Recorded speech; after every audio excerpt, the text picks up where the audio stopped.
Hi folks, whether you're a student in one of my public speaking courses or the YouTube algorithm for whatever reason suggested my channel and this video to you, hi. How's it going?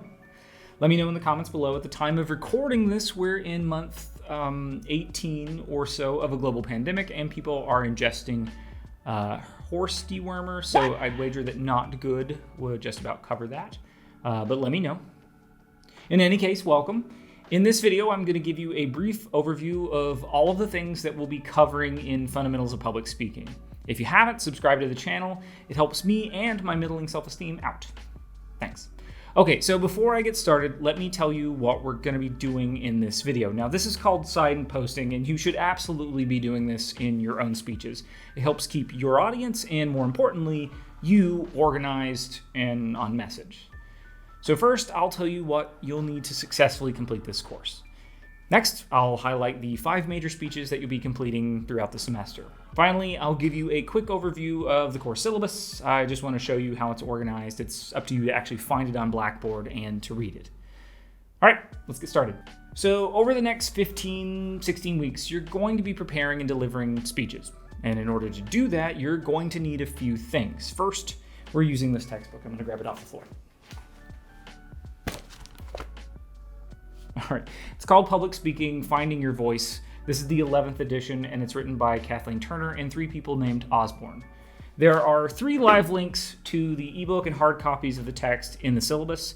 The cheapest option seems to be Barnes & Noble at around $15 before tax and shipping. Beyond that, you'll need a webcam or a smartphone so that you can record your speeches. I need to be able to both see and hear you, so keep that in mind. You'll also need access to some sort of presentation software like PowerPoint or Keynote or Prezi. Likewise, you might want to explore other sort of applications like OBS, that's to say open broadcaster software, or Streamlabs OBS, Zoom or Google Meetup, or even remote apps like Office Remote or Keynote mobile application. So to sum up, you'll have to have access to a webcam or a smartphone and PowerPoint or Keynote or something like it. Everything else is optional, but most of the application I'll be suggesting throughout the semester are going to be free. I'm from a working class background and I'm first gen, so believe me when I say this, I'm very familiar with barely being able to afford to feed myself while also trying to pay for textbooks and gas and supplies for college. This brings me to assignments. As I said in the intro, there are 5 major graded speech assignments. Now, just to be clear, I say 5, but really you'll be completing 4 speeches and 1 interview. The first speech is a basic self-introduction. This is a crucial genre to master. It's hard to do well.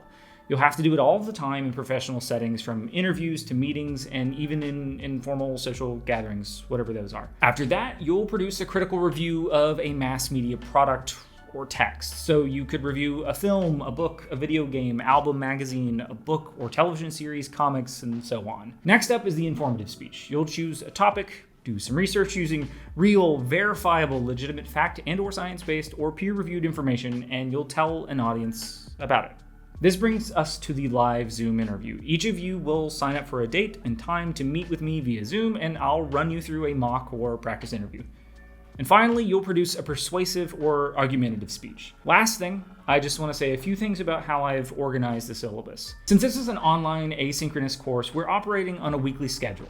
Every Monday kicks off a brand new week of content and work. Assignments are going to be due on Sundays by 11:59 p.m. via Blackboard.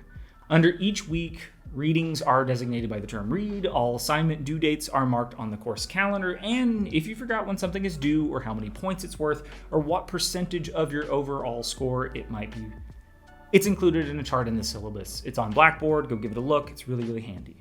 So that's it. Go review the syllabus and welcome to class.